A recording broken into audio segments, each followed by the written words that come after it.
இதோட கொஞ்சம் Appar level people வரதுக்கான நிறைய பாசிபிலிட்டி வந்துடும். ஒருத்தர் வந்து மார்க்கெட் ப்ரெசன்ஸ் இல்லைப்பா அப்படின்னு.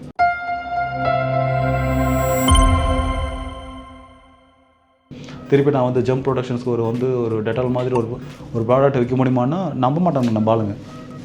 நம்பணும் அப்படின்னா அந்த கேப்பை அந்த மார்க்கெட் அந்த பிஸ்னஸ் ஓனர் நம்மளுக்கு கொடுக்கணும், பிராண்டு.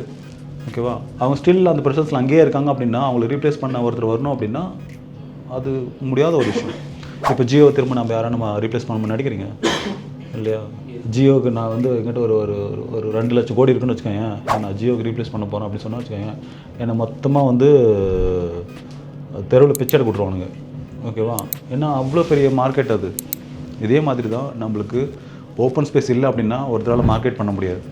ஓகேவா? நான் எல்லோரும் பண்ணுறாங்க, நானும் பண்ணணும்னு வரக்கூடாது. ஒரு மார்க்கெட்டை பொறுத்த வரைக்கும் யோசிக்கணும்.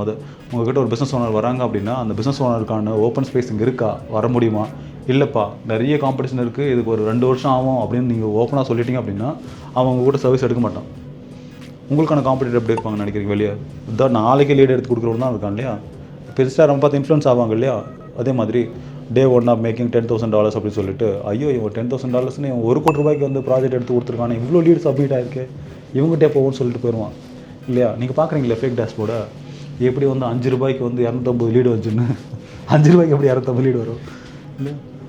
ஸோ ஒன்றே ஒன்று தான், உங்களால் கிளைண்ட்டையும் சரி நீங்கள் டார்கெட்டாக யூஸ் பண்ணுற ஆடியன்ஸோட மைண்ட் செட்டை உங்களால் புரிஞ்சிக்க முடியல அப்படின்னா இந்த ஃபீல்டில் சர்வே பண்ணுறது ரொம்ப கஷ்டம்.